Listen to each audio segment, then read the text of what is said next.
Have you ever wondered how someone can balance training for a full Ironman and also a full-time job and all of other life's responsibilities? Well, me too. But follow along and let's find out together.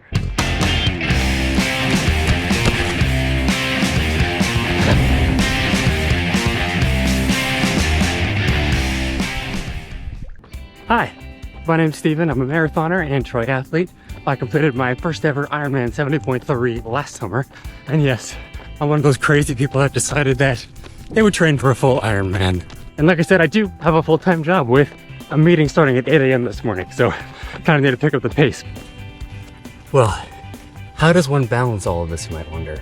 Well, a lot of early mornings and a lot of early evenings, and let's just say I'm definitely entering my old man phase of life where I'm starting to think about bed at 7:30 p.m. And right now I'm in the thick of it because I'm over halfway done with the training, heading towards Ironman California in mid-October. And right now the weeks are long. Training plan is 15 plus hours per week and the mileage is quite high in the 130s. Today I've got a 2-hour and 20-minute run. Tomorrow I've got a 4-hour and 30-minute bike ride. That's a lot of time on the bike. So how does one balance training for a full Ironman with all of the life responsibilities? Well, I think it boils down to 3 main things. 1 is passion. 2 is a lot of forethought and planning. And 3 is an enduring willpower. Let me explain a little more. Now, when I talk about passion, I'm not talking about the fruit. But now that I think about it, I don't think I've ever eaten a passion fruit or even seen one before. I don't think I even know what it looks like. Have you ever seen one before? Anyway, I'm getting off topic here, but what I mean by passion is try a different distance. My very first triathlon was a sprint distance, which is significantly easier to train for. It was only 750 meters in the water, a 12-mile bike ride, and then a 5K after the fact. But you need to be able to understand what you're getting yourself into, and you need to have passion for it, or else you're just not going to have a good time with it.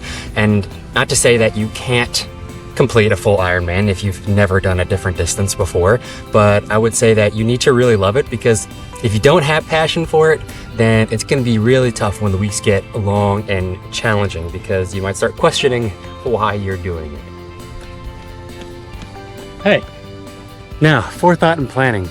Sounds easy enough, right? But once you've developed a passion for the sport, it's something to take really seriously.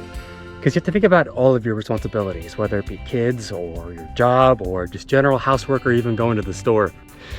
It's a lot of work because you have to think about, can I add 15 plus extra hours at the height of the training? I'm lucky enough to work from home, so from time to time I get to go out on a run during my lunch break or a bike ride or swim. So the forethought and planning is a really big piece of it, because life definitely gets in the way. I know that sounds cliche, but that's really important. Every week I sit down with my training plan on Training Peaks. This is not sponsored, by the way, and plan out what my training is going to look like for the week. And I oftentimes have to move trainings around just so that I can fit it in with my normal life.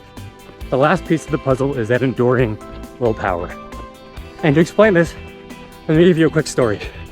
I was on a hike recently with one of my friends, and he said to me that he couldn't understand how I could keep going for hours and never get tired. And I think that, yes, that's part of it, because during the training you're increasing your endurance and aerobic capacity, but I think an even bigger part is the ability to get tired and keep going.